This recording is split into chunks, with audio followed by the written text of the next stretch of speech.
Hello, we are off, and I've got a great guest joining me today. Jared Yates Sexton is back. A great conversation with Jared is coming up at 24 minutes. But I've got your headlines and clips, as always, and I am broadcasting today's show from Syracuse, New York, my childhood bedroom where I grew up, and I am very happy to be here with my parents. This week is my mom's birthday. Give a happy birthday to Mary Dominic. Go over and friend her on Facebook at Mary Dominic and wish her a happy birthday this Wednesday. Very excited to be here for a few days with my parents, and today I will be skiing in 60-degree weather with my 80-year-old father. Cannot wait. So I've got plenty to be grateful and happy about, and I am very happy that you are here with me. Thank you to everybody who was at our hangout last night. We had like 70 people there. It was a great time. A lot of really interesting conversations, and as always, a lot of big laughs. We had a great time at last night's hangout. It's always fun. I do them twice a week, Mondays and Thursdays at 8 p.m. I highly recommend you stop by, even if you just want to be a fly on the wall and keep your camera off, which many of you do. So grateful to have you there, and hopefully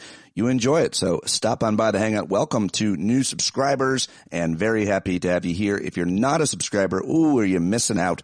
Patreon.com/Pete Dominic. Hope to see you in Vegas at Pod Jam. We're going to have a live gathering. It's going to be an amazing time. We have some of our favorite guests joining us. And then again, we'll get together, it looks like, at the sometime in August at Kevin Richberg's farm right here where I grew up in Marcellus, New York, just outside Syracuse. So looking forward to Vegas, and then again in the summer. So join up now to our community, which is an amazing group of people, and we are happy to welcome you and have you be a part of this wonderful community. All right, let's get to those headlines and clips right now. Big news yesterday was the huge fall off for the stock market. A very bad day for the American stock market, tumbling to its lowest point in several months. Single worst decline of the year by most measures, according to the New York Times. The U.S. economy is still in good shape, but stocks have recoiled over the past 3 weeks. Many economists' predictions have turned even gloomier. What are the causes? Well, over the past few weeks, President Trump has threatened, imposed, and suspended and resumed levies on America's three largest trading partners. that might be it. Yesterday, retaliatory tariffs by China on U.S. agricultural products came into effect. Later this week, the Trump administration is set to put in place a 25% tariff on all U.S. steel and aluminum imports. And when the president, who's a real dumb, was asked this weekend about an economic slowdown, he acknowledged it could be, it could be a period of transition, could be a little bit of pain, not for any of my friends or rich people, but for all of you. And he instead insisted that in the long run, his policies would bring wealth back to America. Sure thing. Other big news yesterday, and I talk about this with Jared Yates Sexton coming up, is that federal immigration authorities detained a man named Mahmoud Khalil.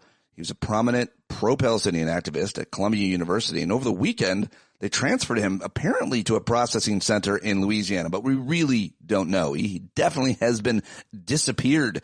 He's a lawful permanent resident with a green card, but the Trump administration is seeking to deport him using some obscure legal statute. It really is never done. We talked about this at length at last night's hangout with some smart lawyers, including Nick DiFabrizio. The rationale is that Khalil led anti-Semitic protests against Israel, which they say fostered a hostile environment for Jewish students and made him, under the Immigration and Nationality Act, deportable. I don't know about that. You can really hate someone's protests but not understand, or it could still not be legal to deport them. This is a real violation of free speech, according to, everybody is talking about this today. It's a big deal, and we're going to continue to pay attention to it and hope that it does not continue to trend this way. This is a really bad story, and regardless of how you feel about the Arab-Israeli conflict or any specific protest, this is bad. In other news, the Supreme Court said they would hear a First Amendment challenge to a Colorado law banning conversion therapy, which is the Christians' attempt to get rid of the gay, cure the gay. You've probably heard about this at some point. Well, now the Supreme Court's going to weigh in, so that should be great. Longtime Washington Post columnist Ruth Marcus resigned after the newspaper refused to run her critique of Jeff Bezos, which was a huge story yesterday.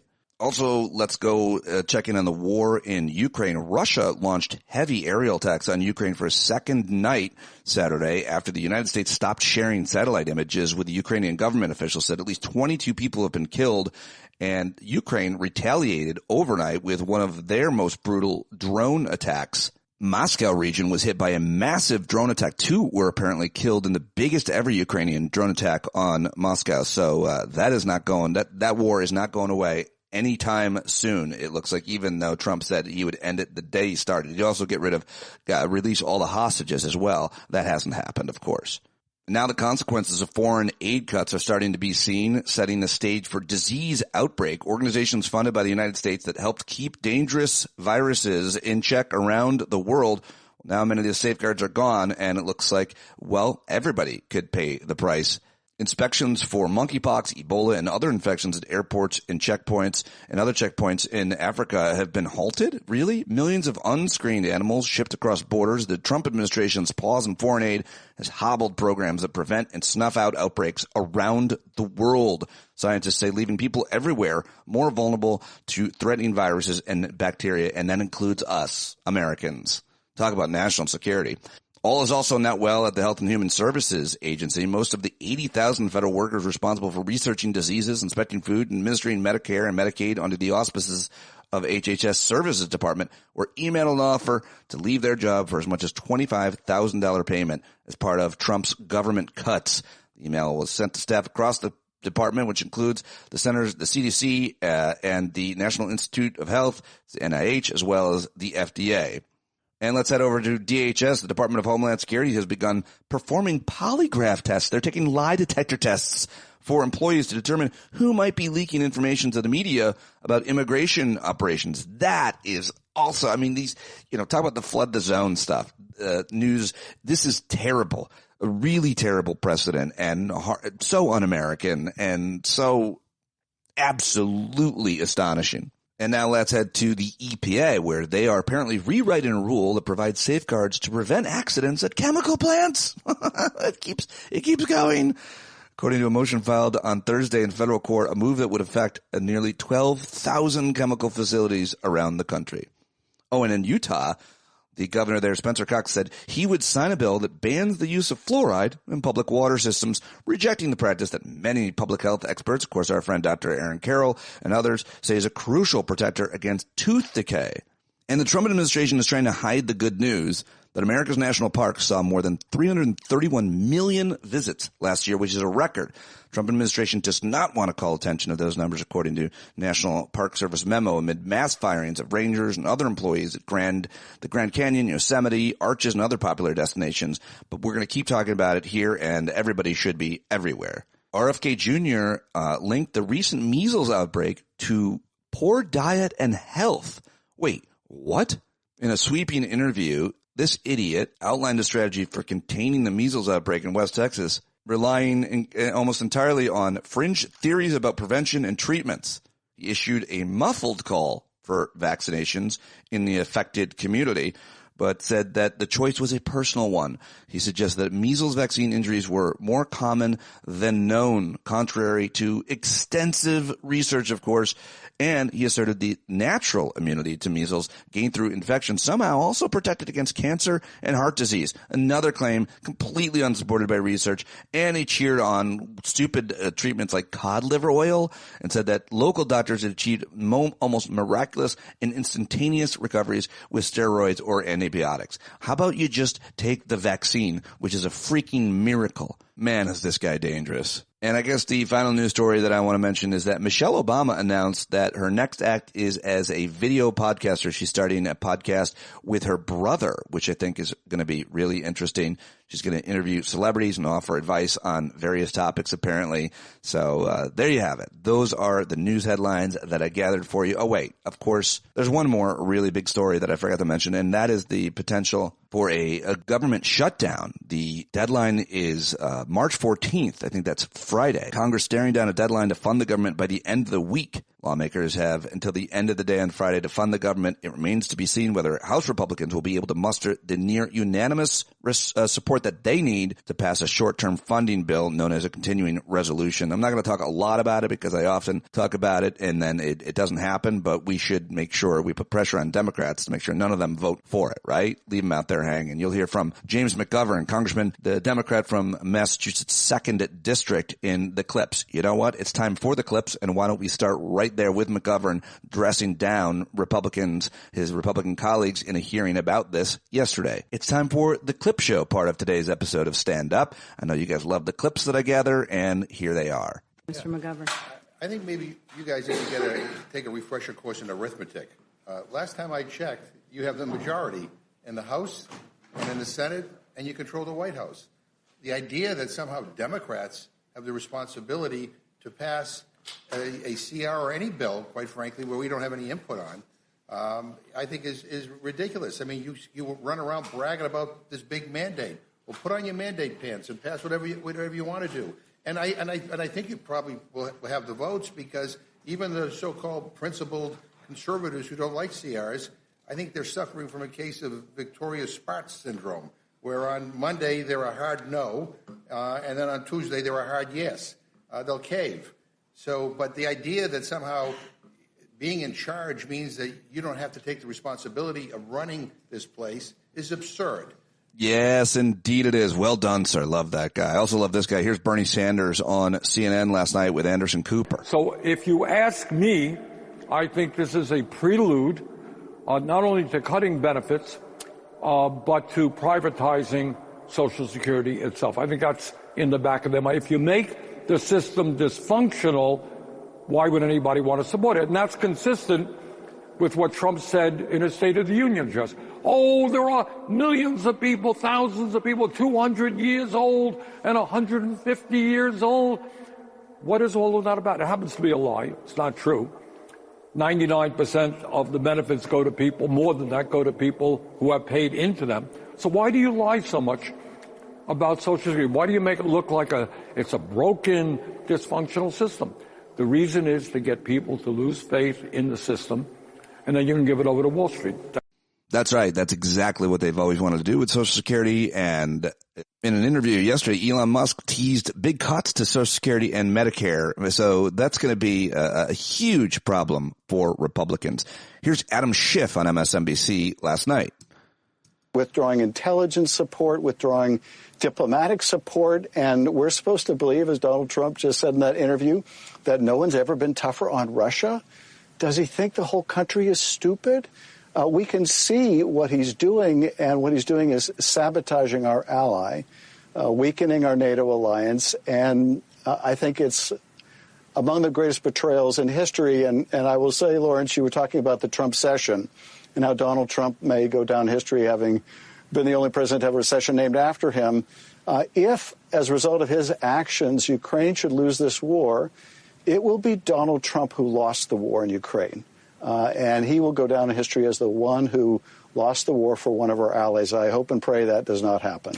Okay, and speaking of the war in Ukraine, Senator Mark Kelly went over to Ukraine and met with military members, nurses, and others, also met with American forces in Poland. And as a result of that, Elon Musk called the 39 combat mission flying captain of the United States Navy, multiple commander of the space shuttle mission, Mark Kelly, called him a traitor. And you probably heard about that yesterday. Well, Mark Kelly appeared on MSNBC last night with Rachel Maddow and had this to say. Senator, I have to ask you, and I apologize in advance for doing this, but I have to ask you if you have any response tonight.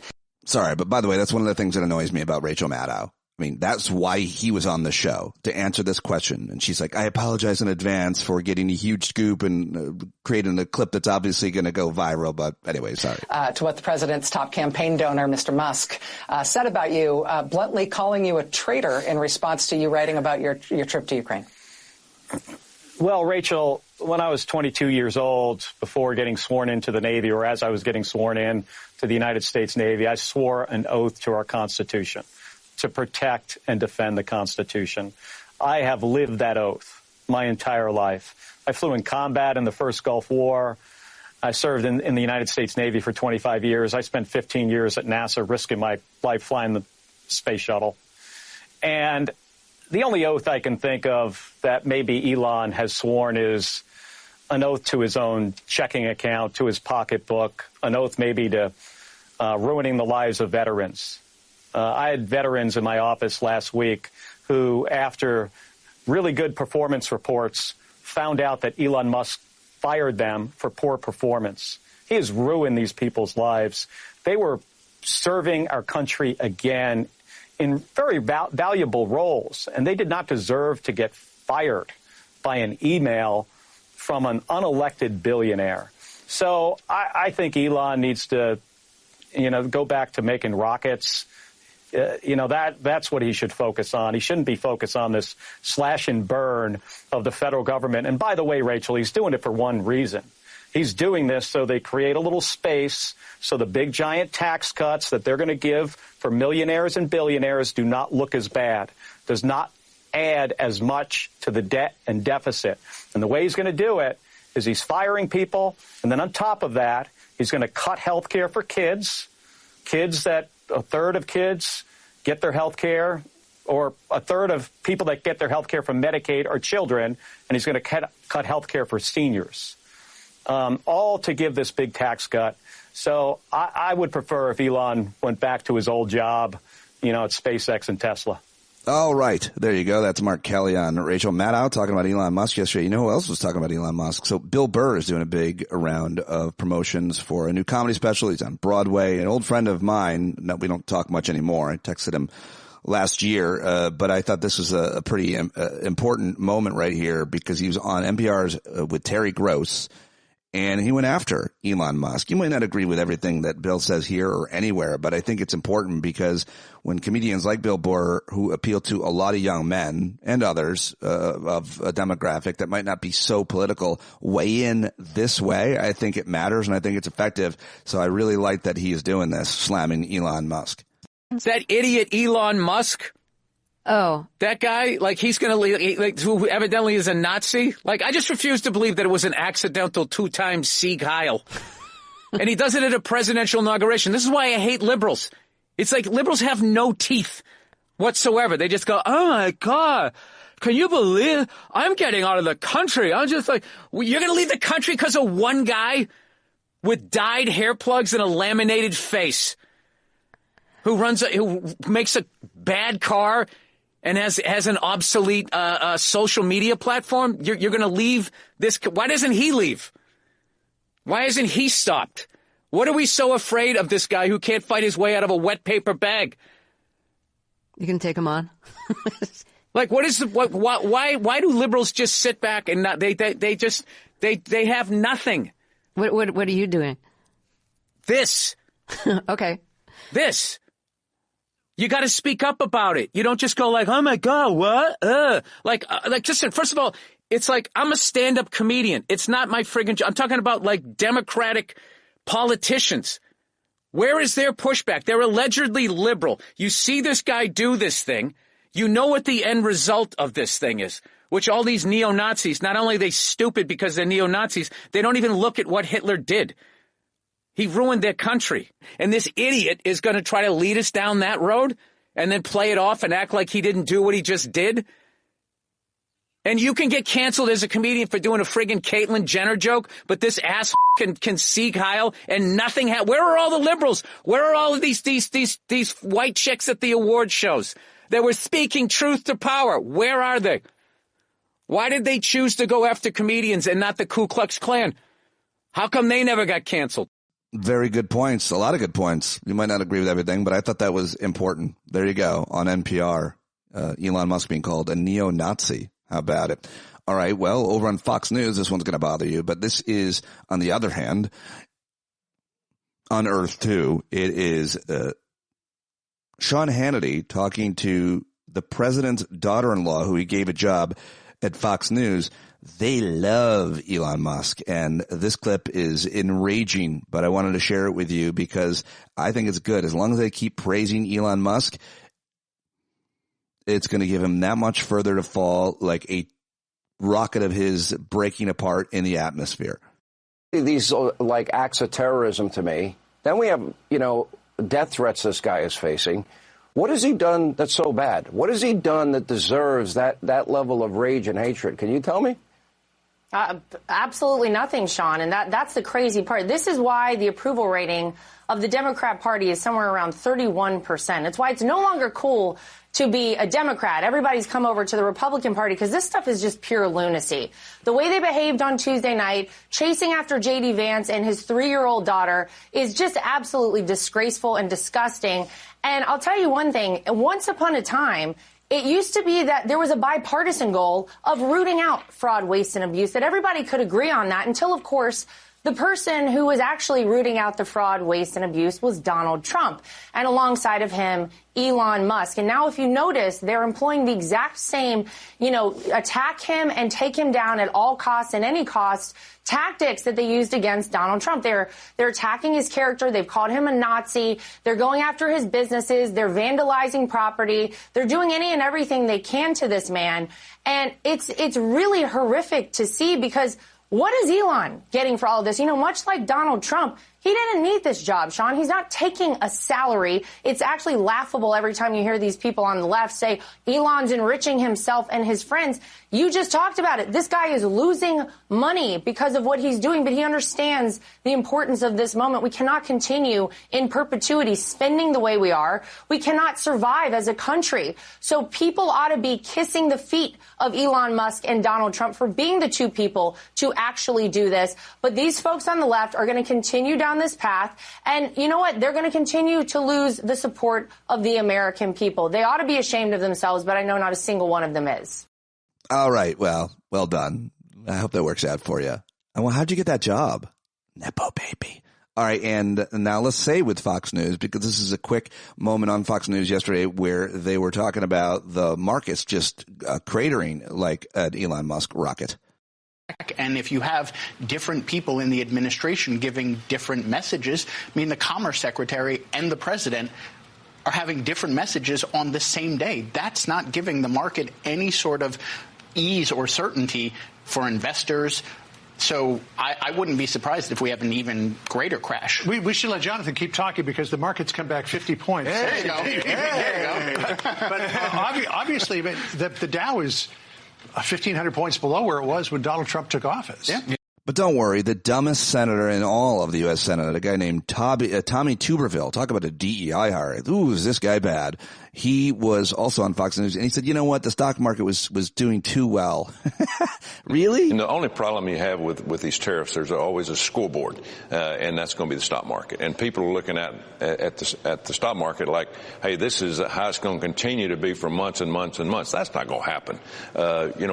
We were probably overbloated with the stock market here for a while. We went up quite a bit.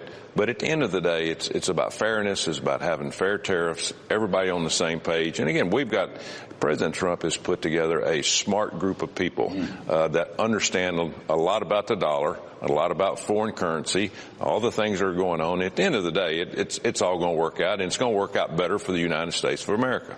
All right, well, a couple of very upsetting clips there at the end. So let's have some laughs thanks to Jimmy Kimmel Live on ABC last night.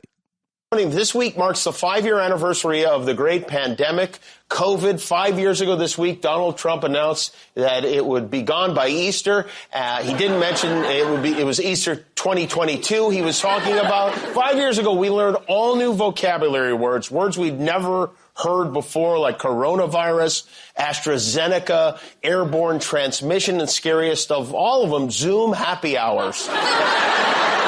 Remember when we were carefully disassembling our DoorDash driver's Chipotle delivery like we were bomb experts in the Hurt Locker? I was punching in my ATM code with my foot. It's hard to believe it's been almost 5 years since this brave individual, this woman chose the peril of death over wearing a mask into the ice cream store to get a scoop of Jamocha almond fudge. Our own heroic Baskin Robin Hood. May she rest in peace. She's dead. And thanks. I want to say thank you to our new Secretary of Health, Robert Kennedy Jr. F. There are lots of new and exciting pandemics to come thanks to RFK, and some old ones too. Measles has now been reported in at least 13 U.S. states. The number of cases in Texas is up to around 200 now, and there's a very nasty strain of Elon Musk making its way around Washington. This is... All right, there you go. That's what I've got for you. Headlines and clips on today's show. Hopefully you appreciated it. It takes a lot of work. Get up very early to get it done, and I'm very happy to have your support. So let me know what you think I should be talking about. Where are the headlines? What are the clips? Send them over. standupwithpete@gmail.com. Time to get to today's guest, and I'm very excited that Jared Yates Sexton was able to talk to me yesterday. We had a great conversation, and you should go check out his Substack, which is very popular. It's called Dispatches from a Collapsing State.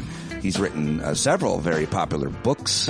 Most recently, American Rule, How a Nation Conquered the World But Failed Its People.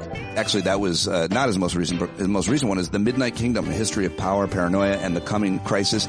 He's the co-host with Nick Halseman of the Muckrake podcast, and so much more. We had a great conversation. I think you're really going to like it. I hope you'll go follow him and support him on the social medias, etc. Let's do it right now with Jared Yates Sexton. Yeah, there he is. Been way too long. Jared Yates Sexton joins me, and it's great to see you, my friend. Thank you very much for being here. Pete, you old so-and-so. How are you doing? I'm doing all right. You know, it's a mix of, you know, whatever anybody has going on in their personal life. And if that's going good, you're like, oh, I feel good. And then you look at the news, you're like, ah! And if your personal life, if anything is going bad, which usually you got a few rocks in your bag, if not a lot, that's hard. And then, you know, you look at the news and you're like, double. So it's that. How would you explain that more articulately?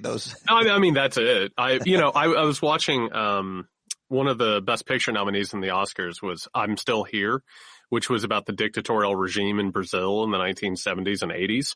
And it really hit home with me because it is that feeling of like, you still got to eat dinner. You know, there are still many hours in the day that you have to fill, and you have to be yourself. You have to do things. You have to live.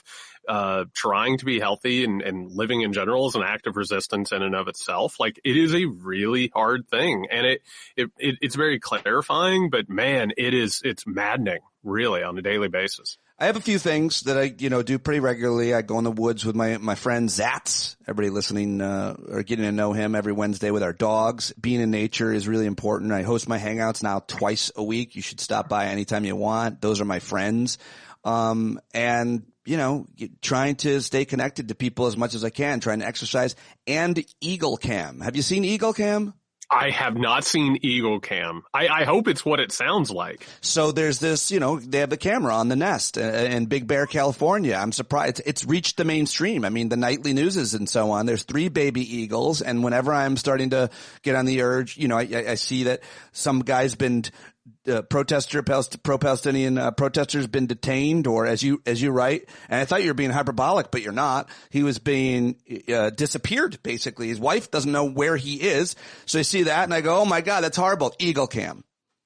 And listen, we do what we can do. Mine happens to be like grabbing my little dog and just talking absolutely absurd, embarrassing baby talk to her. Oh, I love and then it. I'm like, okay, it's another shift in the bullshit mines. Let's go. What kind of dog do you have? I got a little Chai Weenie. Ooh, I want to see a picture. I want to see that. I'm going to show you a picture of that dog. She is a little beautiful saint angel of a dog. I love that. I think pets and animals are really important. I mean, I feel like you can't take my animal away from me. You can't take nature away from me. You can't destroy it. I mean, they're trying to destroy the natural environment as much as possible, but you can't take my nature trail, not yet. And so I feel like I cling to the things like that we're talking about. And I think that there's a historical archive of the human experience going through these kinds of authoritarian dictatorships where, we can look to a certain extent to see where to go, right? Well, I mean, the answer to all of it, and anytime anybody reaches out to me and says, hey, I'm starting to protest, I'm starting to organize, and one of the things I keep saying, and I want to say it right here, is we have to create coalitions. That's the whole point, is we have to push back on this thing. We have to stop waiting on people to save us. But when people ask for advice, one of the things that I continually say is you have to take care of yourself. because you will burn yourself out if you don't give yourself a reason to keep fighting. And one of the problems with the paradigm that we're in right now is we are facing so much fascistic bullshit, and it's meant to burn you out. It's meant to thrust you into a reality that they control. And what we have to do is find the places and the pockets that we can control and the places that we can take care of ourselves. Yeah, I mean that's the goal. That's the general goal, and you know let's drill down into it for sure. But let me just ask you this: we haven't talked in a bit. You're now on the board of an organization called the Change Campaign. TheChangeCampaign.org. Everybody should go check it out and support it. What is this organization, and why did you join up? So this is an organization that's led by a guy named Jesse Kohler, who I've known for a while now. And Jesse is one of the more dynamic and sort of inspiring people that I've ever met. And we've been working for a couple of years going into so-called red states, trying to kind of depolarize them, de-radicalize them. And, you know, Jesse has a vision for how this country should work and how the world should work, which relies on giving people small d democratic power, revitalizing communities, and basically pushing back against the scourge that is neoliberal authoritarianism. So for me, it's one of those things where I needed an outlet where I'm not just diagnosing the problem. I want to be part of the solution for it. And so it's once again, it's about organizing, it's about pushing back. And I think we all need to find our places where we can sort of put our shoulders into the weight. Absolutely. The problem is that when we get on board locally or in any other way, it's intimidating. They try to intimidate us at the local school board, running for office, even standing outside with a protest sign. Hey, you might even be deported or detained if you protest. What do you say to people who are scared of having their life destroyed by, you know, doing something publicly? I'm sorry. That's the first thing I say. You know, when I was studying this thing, what I started to realize, and you and I have been talking for years now, and unfortunately I kept saying there's a crisis coming. And then I looked up and I was like, oh, here we are. We're in it. And what I started to realize was authoritarianism, fascism, all these different flavors of the same thing. Pete, they create a scenario where you have one of three choices. One is that you put on the armband and you goose step up and down Main Street, right? And you can join in on what's happening and hopefully enjoy the spoils. The next is that you barricade yourself in your own house and you hope that they don't come knocking. And unfortunately, they almost always come knocking. The other is you put yourself on the line. And you risk everything. And you'll notice it's not just within the past couple of months. It's been for years now. There's been an ever-tightening circle that has made protesting more and more illegal, more and more dangerous. It's created a cultural pushback against those things. We now have almost an eye of Sauron from the right, where if you stand up and say anything, like they'll put your ass on Tucker Carlson or Fox News, or you'll have paramilitaries and neo-Nazis who suddenly, you know, start like focusing on you. It's a really frightening situation, but really you have no choice. Those first two options that I gave are just options towards self-destruction. The only thing you can do is actually stand up against this thing and have the courage of your convictions to actually push against it. Yeah, the courage of your convictions is hard to find for a lot of people. For sure. I mean, it may not be as hard for you and I. We've been at this for a long time. Our faces are out there. Our names are out there.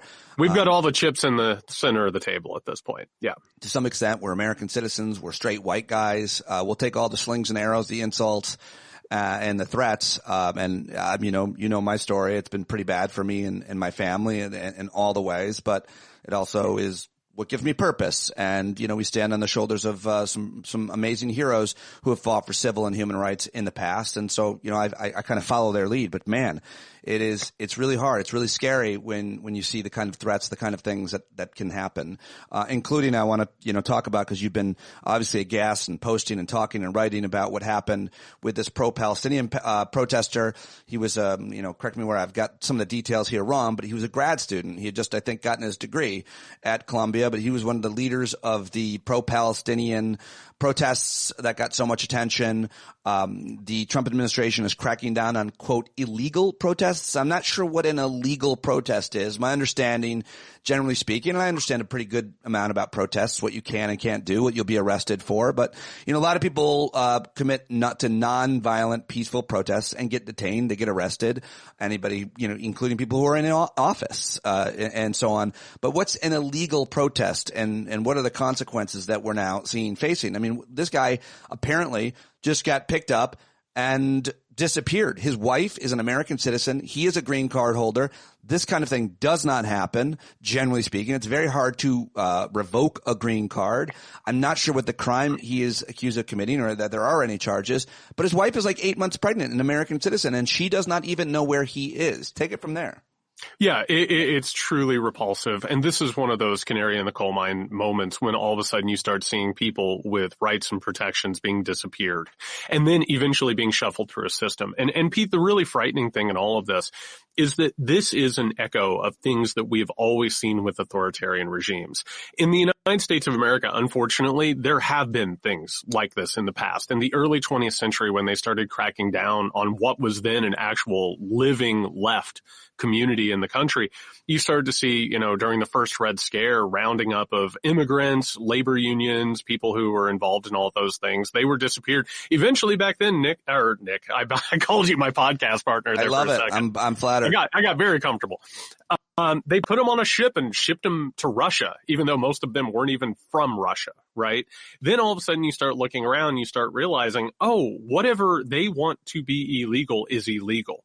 In the past, it was saying that people on the left were involved in a communist conspiracy that was originating from the Soviet Union.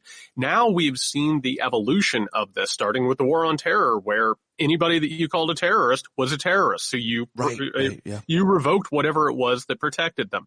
Then all of a sudden we started to see over the past few years, and I think at the root of this, and I'm working on an article about it now, is what happened during the student protest during the brutalities in Gaza, which was simply saying that they supported Hamas, which was an easy dichotomy, right? Saying they supported terrorists as opposed to the people who were being brutalized. So what we're watching now is one of the hallmarks of authoritarianism, which is they are the law. They decide what the law is. It doesn't matter if they have the legal rights to do it or not. The Secretary of State and the Department of State does not have the right to do this. There are legal channels where this type of stuff is supposed to happen. But from what we've seen so far, unless something else is devolved, his only crime was showing support for Palestinians. But that, of course, makes him, an accessory to terrorism. I have such a hard time, and I know a lot of American Jewish people do as well, seeing Trump and Republicans talk about anti-Semitism and cracking down on anybody who's anti-Semitic. Trump's view, and I think this is pretty transparent, is that to be Jewish is to be pro-Israel. Everything that is Jewish is Israeli. You cannot be an American Jew. God forbid you're an American Jew and you don't support Israel. But there's a long history, and there's a lot of really thoughtful, brilliant Jewish academics who are American who have pointed out the differences and have been bold and said all kinds of brave things, obviously, throughout this whole conflict and forever about this doesn't, against Israel's aggression and genocide, I think it's fair to say, against the Palestinian people in Gaza. And Trump thinks, you're an idiot if you're an American Jew and you don't support Israel. But the bottom line is Republicans are overwhelmingly lean anti-Semitic. I mean, there's a lot of liberal Democrats. I mean, all kinds of people are anti-Semitic. But if you were to think, I don't have to say it this way, speculate, the vast majority of people who are American and are Jewish support the Democratic Party and have since the Civil Rights Movement. They were a part of that. They still are. I know this recent, the war that since October 7th, it's divided a lot of people, but overwhelmingly Democrats or Jewish Americans still support Democrats. And yet here you have Trump and Republicans trying to crack down on anti-Semitism. And finally, I'll always remember, as will most Americans that were alive at the time, the horrific massacre at a synagogue in Pittsburgh, where a Trump supporter came in and shot a whole bunch of Jewish people. And obviously everything they say about George Soros and the conspiracies and so on. So pick it up from there. The outrage of Trump cracking down on anti-Semitism. It's so audacious, it's breathtaking. Oh, it's absolutely repulsive. And I know, I have many friends who are Jewish who have struggled over the past couple of years because obviously they support the state of Israel, but they also hate Benjamin Netanyahu and the political forces that have taken over that country, right? So they've struggled with that. And meanwhile, what has happened is that this has become a cudgel. And you know as well as I do, and your listeners who probably paid attention to this, you have Elon Musk who is out there buddying around with Netanyahu and the ADL, who was spreading the protocols of the elders of Zion, like literally following in the footsteps of Henry Ford. And the whole point is it's a cudgel. They recognize that there is a schism that has taken place, particularly during the war in Gaza that took place during the Biden administration. We saw a lot of liberals who were trying to support Joe Biden. They were also concerned by what they understood as anti-Semitism taking place during some of these protests. And it created a schism within the Democratic Party. And the Republican Party recognizes that they're able to take that and use it to their advantage, the same way that they're not for smaller government. They're not actually fiscally or socially conservative. It's just a weapon to use whenever they need to. They do not have actual principles outside of enrichment and profit, which, for the record, they share with someone like Benjamin Netanyahu, one of the most blatantly corrupt politicians in the world at this point.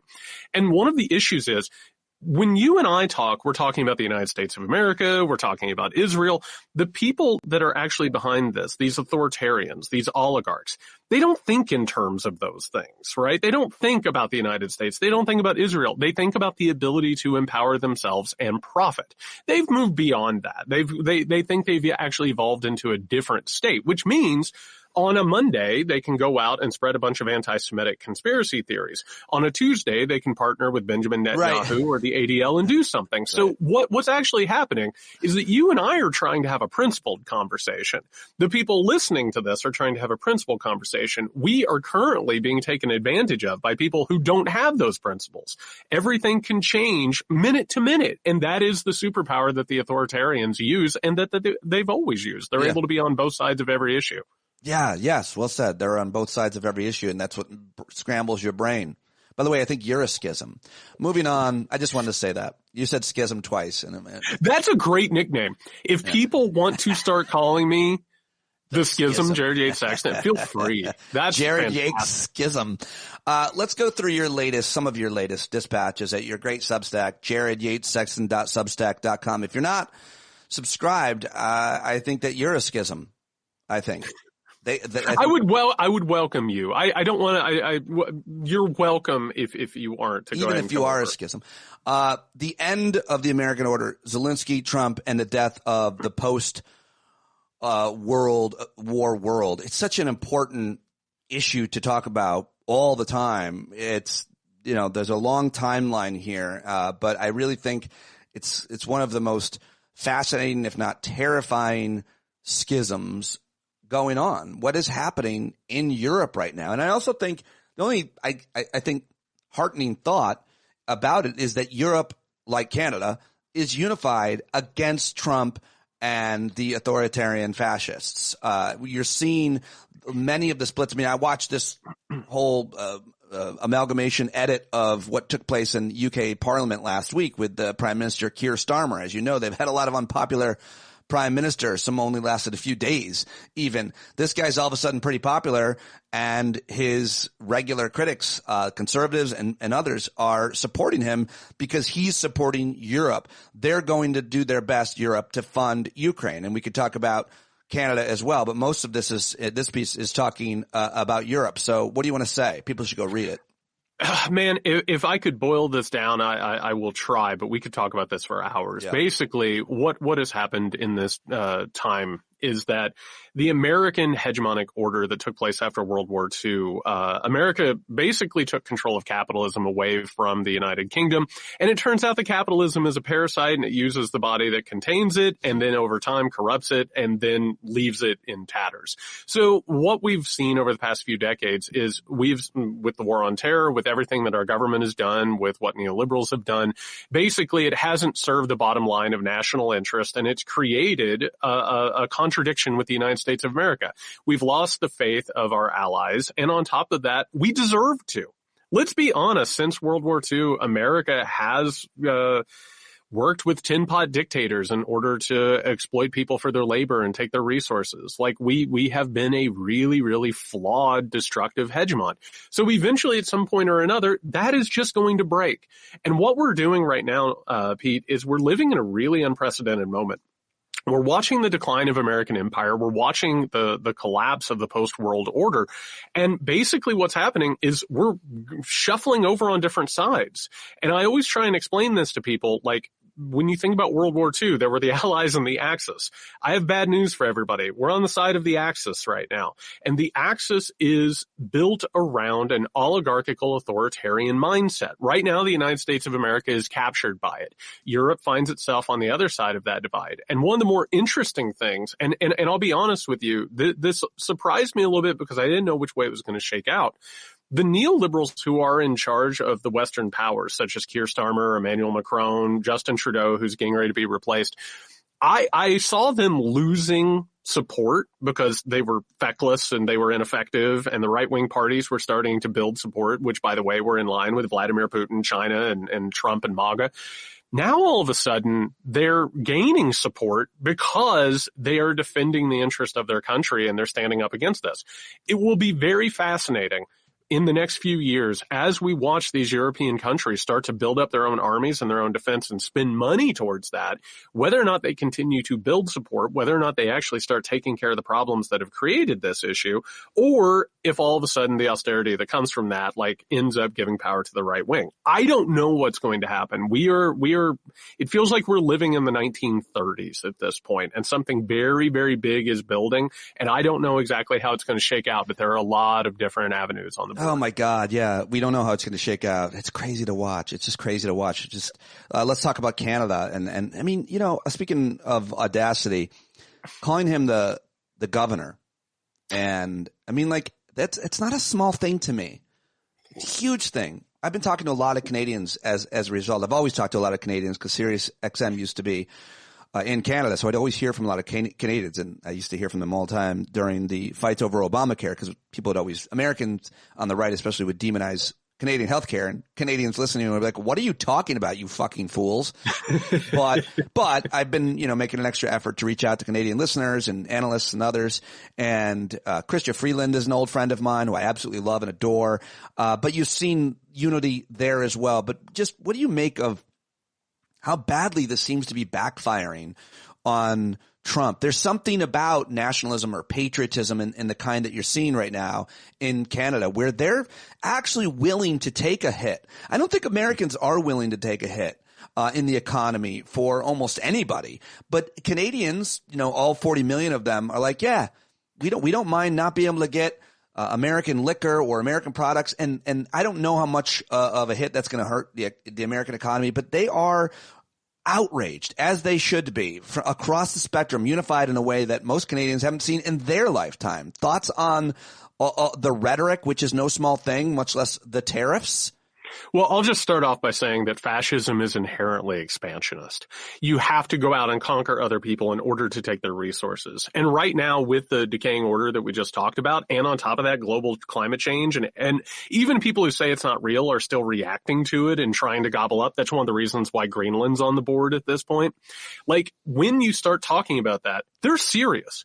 They really do want to go into Canada and take over. And for the record, you want to talk about white supremacy. They want to take over Canada and bring it as a state. They're already preparing CIA and military operations against Mexico. You notice, Pete, that they don't talk about bringing Mexico in as a state, which actually is weirdly an echo of the Mexican-American War, where they didn't want to dilute the white blood. Yeah, he hasn't talked about Mexico. He's talked about Panama and Greenland, but not Mexico.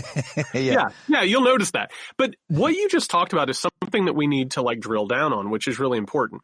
We're talking about a trade war against both of the people on our borders. But when it comes to Canada and with Mexico, the United States of America, in that deal of having this back and forth, we're not talking about losing our country. We're not talking about losing our rights and protections that Canada would have. And by the way, congratulations on your health care and a lot of your other social safety programs.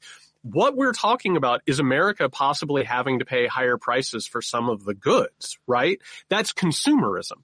Canada is talking about taking a hit to their consumer prices in order to protect what they have.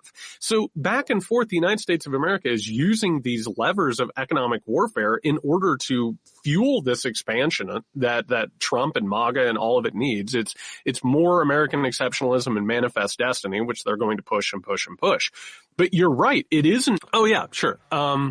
So for Canada, it's an existential threat instead of a consumer threat. They're willing to take the consumer hit. The United States of America, it's all filtered through consumerism, which is the problem, which is just one more problem on top of a mountain of problems that come from these tariffs, which, by the way, seem absolutely designed and in line with everything else with Trump and the people around him seemingly intentionally destroying and cratering the economy. But what we're actually talking about is inspiring something that is larger than how cheap are you going to get things. It's actually something that is like more inherent. And I think the reaction that we're seeing is really predictable and understandable when you look through that. Oh, lens. yeah. Really. Yeah. Well said. Let's talk about the oligarchs. You have a piece at your Substack, jaredyatessexton.substack.com. Dispatches from a collapsing state. If you're not subscribed, I think you're an oligarch. The birth of a monster, America's oligarchs and what they want. For decades, they integrated themselves into our system until they were ready to take it for themselves. I think it's fascinating. I've been reading all of this reporting, specifically this guy Gil Duran. There's this other guy named Brian Merchant and others who have been covering the tech bros, the network state ambitions, all of these crazy theories that Curtis Yarvin and these other guys have that have influenced people like J.D. Vance, obviously Elon Musk. How familiar are you with those theories of those guys and how much influence they now have? Unfortunately, this is something I've been covering for a long time. Yeah. And, Pete, this is one of those things because you and I are deep in the morass. Like looking up at some point or another, I was like, why is everybody suddenly talking about like these weirdos and fascists that I've been paying attention to? It was something I was hoping to avoid. I didn't want to see Alexander Dugin and Curtis Yarvin suddenly being discussed en masse.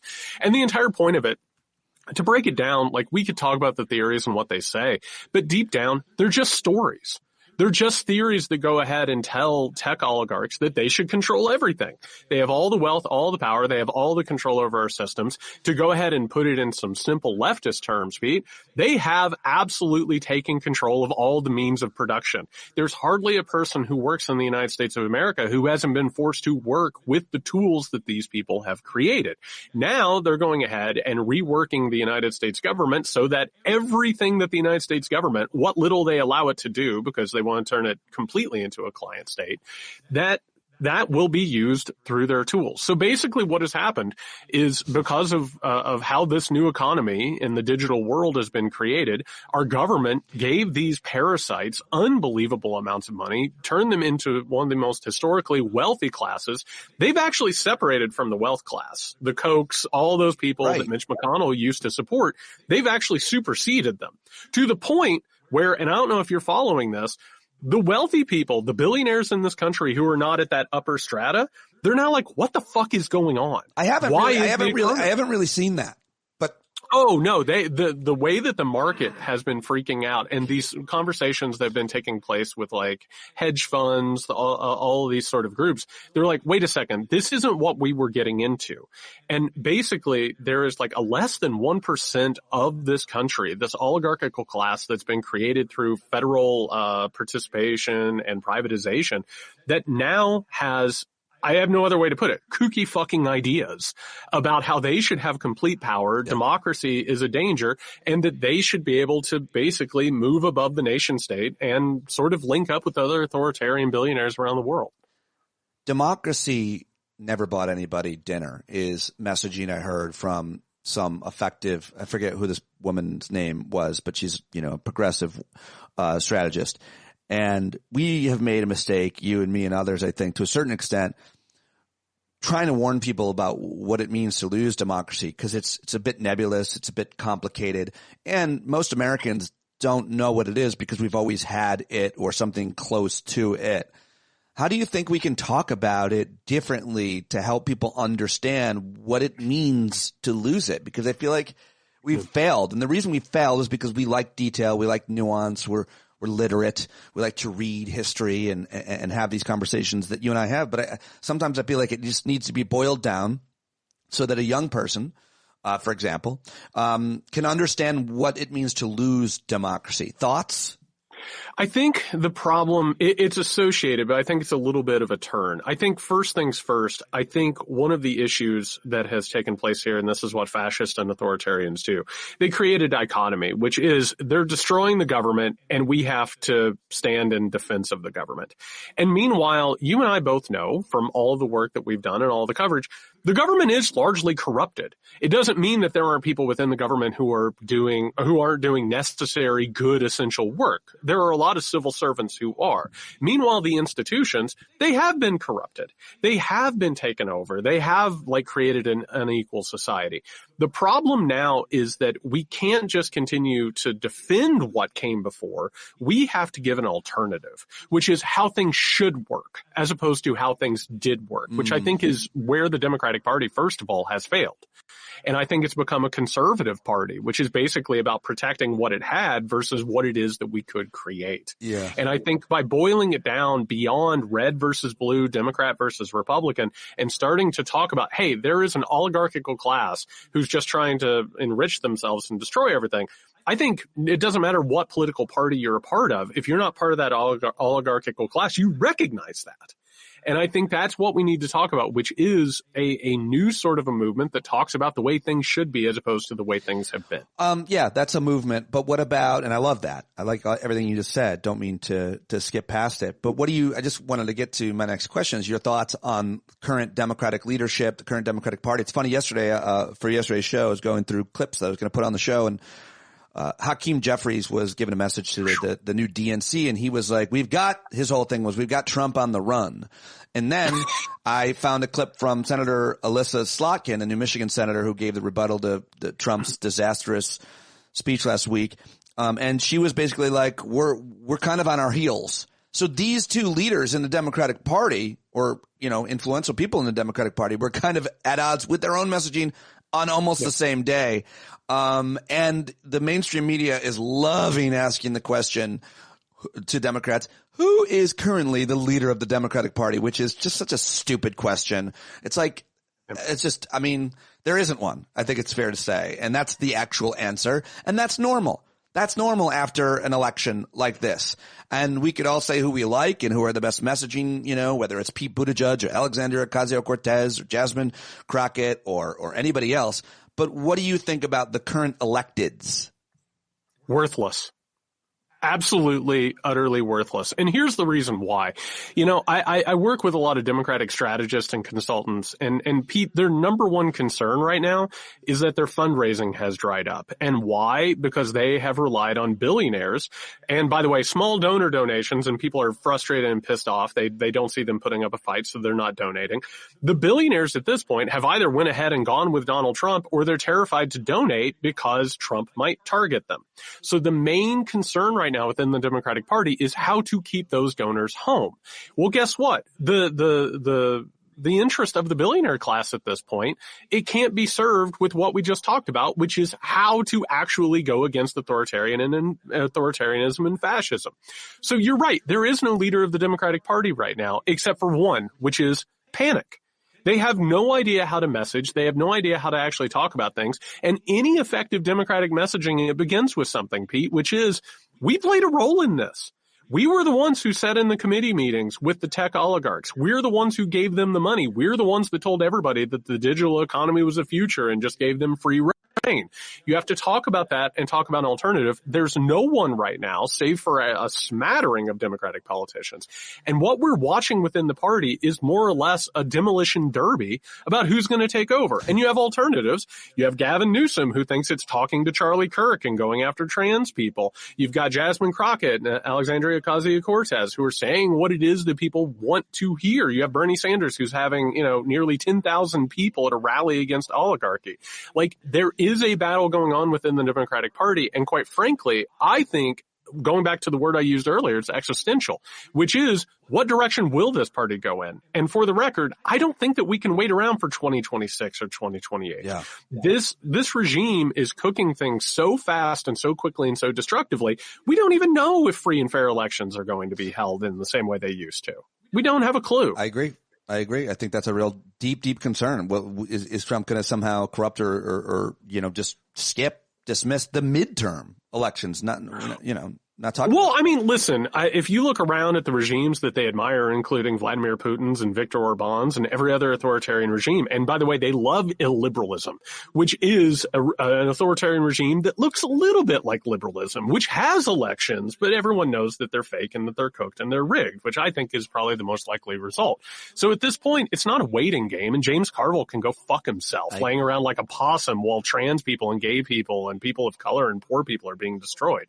The fight has to happen now. And the question is what leaders are going to emerge. And quite frankly, I think there's a constituency, and we're seeing it in protest. We're seeing it in the outrage that's building and the backlash that's building. I think it's a question of who's going to pick up that baton and run with it. Yeah. I mean, it's probably going to have to, well, who knows? It's hard to imagine what is going to happen. But I think that if the economy collapses or if there's a recession, if markets, people see their 401ks cratering, if people lose their jobs, if things continue to get more expensive, inflation, that's going to be an inevitable reaction to that against the incumbents. Well, and I just want to go ahead and bring this back around and tie the bow to what we were originally talking about. There's a reason why they're disappearing protesters. There's a reason why we saw law enforcement and paramilitary groups and mobs going after Gaza protesters. There's a reason why in states we're seeing people have like federal funding being threatened if they protest. Right now is the time to go ahead and get involved in this fight. And to your listeners, I will say something I said, I think the last time we talked, which is we can't wait around for the Democratic Party or the media or the institutions to solve this. We have to get in the game. We have to protest while we still have a right to protest. We have to organize and build these coalitions. And what you just brought up about those multiple collapses, all of which are on the horizon at this point, all the lights are flashing red.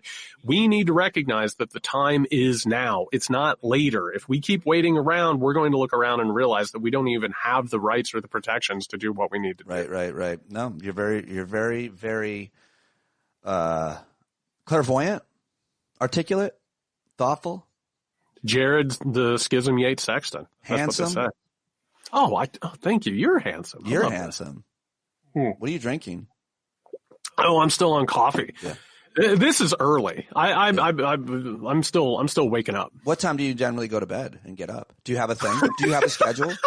This is me wrapping up.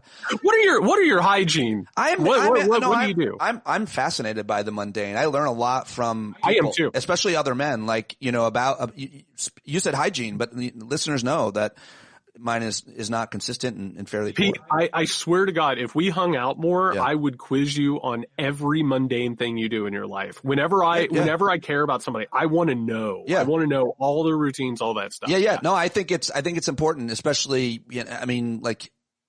with people of the similar gender, when you're talking about like your health stuff, like I think it's great to have like an older male friend, which I have many of, and you could talk about, your prostate, et cetera, or anything else, your knees hurting, whatever. But so just a sleep question. What do you got? Do you have a routine? Do you have, Well, for the record, Pete, if you ever just want to do a long form conversation about our prostates, just drop a link. Just let me know. Why don't we just start a daily prostate podcast? Is there enough meat? The daily prostate? I'm on. No, listen. Hey, let's jump in the text messages. Let's get that going. I'll talk about prostate all day. I'm already creating the logo. Jared Yates prostate. That by the way would set a record for being banned. I think so. By Apple. I don't know. Podcast. No, so I go to bed probably around 11, something like that. Okay. And then do you sleep pretty good or kind of good? I listen, my sleep is up and down. A lot of nights waking up, having a panic attack, not being able to go back to sleep. I mean, there's a lot. What do you do when you wake up with the anxiety or the panic? What do you do? Most of the time I got to get up out of bed. Oh, you do? You get up? Yeah, if I lay in bed with that, I'm just going to toss, turn, feel worse. I got to go do something else. I don't do that because I feel like I won't be able to fall back asleep. I think that's most people. Like, well, if I get up, I won't be able to fall back asleep, and I need to get. So you just lie there. I wave the white flag. Yeah. I've just come to realize, like, if I wake up between 3 and 4, and my eyes just go open, I'm done. Okay, two more quick ones. What time do you get up usually? You go to bed around 11. What time do you? I usually get up about 7:30, 7:45, something like that. And finally, do you have a position that you like that you stick to? You're a man of a certain age. I'm a side sleeper. Me too. I toss, turn, side sleeper all night long. You sleep on both sides though? I do. I move back and forth. I'm a roller. Do you think people who sleep on their back or their stomach are sociopaths? I do. I can't imagine it. I tried it. I do not fall asleep on my back for anything. I tried it the other day because I don't know if you're watching Reacher on Amazon Prime season 3, and the Daily Prostate podcast will have to do an episode on Reacher. Oh God, I'm obsessed. People are like protest Amazon, and Target and everything. I'm like, I'll protest everything but Amazon Prime until Reacher's over because I'd rather see the world burn than skip one episode of Reacher. Anyway, he sleeps on his back. I try to do everything Reacher does, and he just puts his hands on his stomach, and he just falls asleep. And I'm like, wow, that's crazy. That seems crazy. And I know other humans that actually do that, but I think that's nuts. I think it's absolutely nuts. And for the record, just so we're building the lore of J.J. Sexton, I am first and foremost a Tom Cruise Reacher guy. Like, I love that it's a 5'1" man who's playing like a hulking guy. Yeah. And like every time he talks to anybody, they're just absolutely so sexually attracted to him. They lose all capability. Yeah, okay. I mean, like, listen, I like Tom Cruise. I mean, I hate Tom Cruise, but I like all his movies. But I'm not going to go with you there. You've actually offended me. You've offended all Lee Child's readers and Reacher. I loved Tom Cruise's Reacher because of how absurd it was and how bad. I don't think that. There's a soft spot in me. I don't think that's why you loved it. I think you legitimately liked it for what it was. That's what I think. No, I hated it for the same reason. Like I hated the recent 0 Day miniseries. Like it's slop. Sometimes you just got to revel in the slop. I haven't seen that, but anyway, it's great to talk to you, Jared Yates, Scientologist, and we will. When we launch the Daily Prostate, that's probably the next time that we talk. It's just a covert Scientology recruitment podcast is really all it is. We're checking our Xenu levels while we're checking our prostate. You revealed you aren't a Scientologist when you got that wrong. Or Xenu, whatever they are. Shit. I'm a Thetan. All right, this is great. I love you. Let's do a mundane one soon because that'd be fun. That'll be really good. Love it. All right, man. I'll talk to you soon. Thank you very much. Yeah, there you go. Jared Yates Sexton. Go subscribe to his Substack. Go support him on social media. Get his books. Listen to the podcast. And let him know that you heard him right here on Stand Up. That's all I've got for you for today's episode of Stand Up. Thank you so much for supporting me. I cannot do it without you. Thank you for the paid subscriptions. It matters so much. Every new one that comes in, every upgrade of a subscription, you can always pay more than $5 if you want. Many of you do, disproportionately. So thank you. Go buy Jon Carroll's new album as he plays us in and out every day. He was at our hangout last night. Always a pleasure to see my friend Jon Carroll. And that is what I've got for you on today's show. Thank you so much for joining us. Spring is almost here. It feels like it is. And I got to get out on the slopes with my pop. Love you guys. Talk to you tomorrow.